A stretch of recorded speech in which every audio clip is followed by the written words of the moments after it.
This is the easy-to-understand tutorial Texas Hold'em in less than 5 minutes. The objective on this game is to create the best 5 cards poker hands possible using any combination of a player's 2 hole cards and 5 community cards. Here's a quick breakdown of the hand ranking from lowest to highest. The lowest rank hand has no pairs and is called high card. It is then followed by a pair, which is 2 cards of the same rank.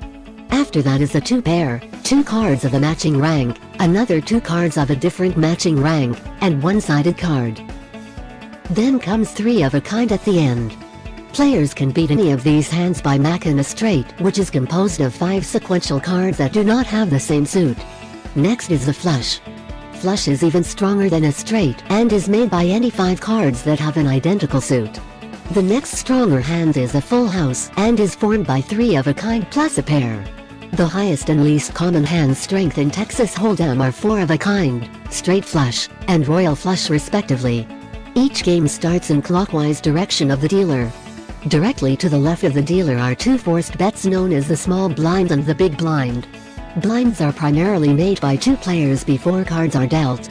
For the purpose of the stimulating action prior to cards being distributed, the player to the left of the button, called the small blind, puts in chips equal to half the size of the minimum bet for the game.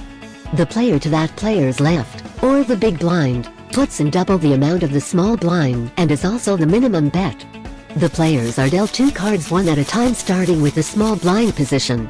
These 2 cards are known as hole cards. Once the hole cards are dealt, the first betting round, called pre-flop, begins and players make the first decision on whether or not to play their hand. The first round of betting takes place after all hole cards have been dealt to each player. The first player to act is the player to the left of the big blind, and this player then has 3 options. Call, match the amount of the big blind. Raise, increase the bet within specific limits of the game. Fold, throw one's hand away. If the player chooses to fold, he or she is no longer eligible to win the current hand. The players who follow have the same 3 options: call, raise, or fold.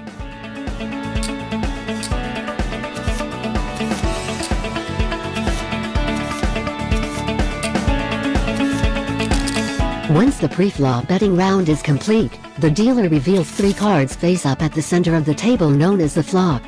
The flop consists of 3 community cards that all players can use in combination with the hole cards. After the flop is dealt, the post-flop round betting begins. In this betting round and all that follows from now on, action starts with the first active player to the left of the button. Along with the options to bet, call, fold, and raise, a player now has the option to check if no betting action has occurred prior. A check simply to pass the action to the next player in the hand. The 4th community card, called the turn, is dealt face up following all betting action on the flop. Once this has been completed, another round of betting occurs. Similar to that on the previous street of play, again players have the options to bet, call, fold, raise, and check. The 5th community card, called the river, is dealt face up following all betting action on the turn. Once this has been completed, another round of betting occurs similar to that on the previous street of play. After all betting action has been completed, the remaining players in the hand with hole cards now expose their holdings to determine a winner. This is called a showdown. The remaining players open their hole cards. The player with the best combination of 5 cards will win the pot. Are you ready to play poker?